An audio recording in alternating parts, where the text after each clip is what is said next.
थांब भल्या भल्याला फुटला घाम ह्याला कोण घाली रे सर दरबार पुष्टी बेगम बडी बेगम म्हणजे आली आदिलशाहाची आई बर का नजरेत तिच्या अंगार दरबार झालं गपगार कोणी घेईना पुढगार साऱ्यांनीच मागली हर इतक्या तासाला एक सरदार उठला बोलला वे लावून शिवाजी को हत्यानं विडा उचलला नाव तेच अबदल खान जिथं जगत जणू शेतानं खान बोललं छाती ठोकून शिवबाला टाकतो चिरडून कौतुक झालं दरबारात खान निघालं मोठं गुलगुत कौतिक झालं दरबारात खान निघालं मोठं गुलगुत त्याचं घोड दळ पायदळ फौज फाटलंय बक्कळ त्याचं घोड दळ पायदळ फौज फाटलंय बक्कळ अंगी 10 हत्तीचं बळ पाहणार कापे चळचळ अंगी 10 हत्तीचं बळ पाहणार कापे चळचळ वाटेत भेटी त्याला फिरती खेचीत खानाची सेने निघाली गावं लुटली मंदिरे उद्ध्वस्त केली आया बहिणीची आबरू लुटली कोण रुकणार हे वादळ आता शिवबाचं काही खरं नाही इकडे निजाम तिकडे मोगल पलीकडे इंग्रज तो हेच बोलू लागला राजाची सेन मुठभर खानाला कसं ठोकणार राजाची सेन मुठभर खानाला कसं ठोकणार काय लढवा हुंदर चिंतेत पंत सरदार काय लढवा हुंदर चिंतेत पंत सरदार असं वाघिणीचा तो छावा गरिमाला कशा ठेचावा डोक्यात गरी गावा भेटीचा धाडला सांग प्रथमगडावर आमने सामने भेटीचा सांग खानानं हसत कबूल केला दिवस ठरला ठरल्याप्रमाणेच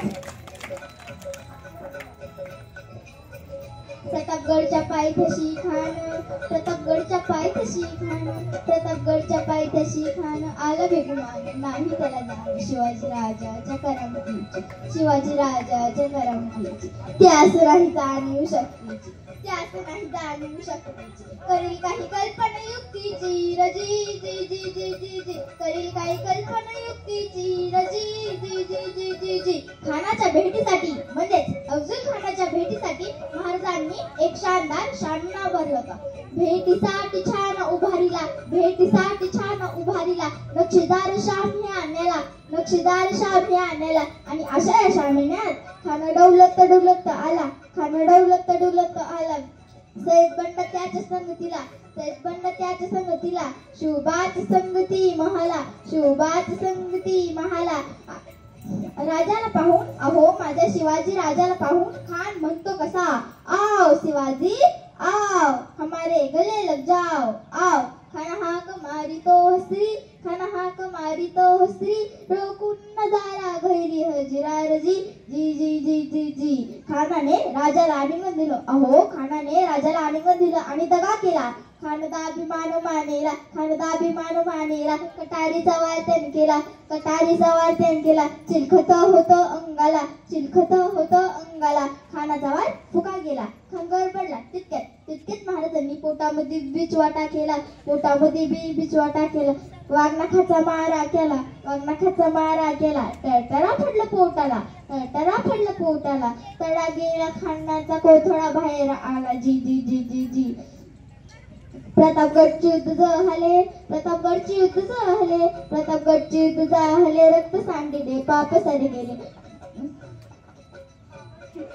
नाव केला उष्णीचा आघात पावन केला उष्णीचा आघात लाविली गुलामीची ही वाट मराठी शाहीच्या मांडीला थाट धन्यवाद.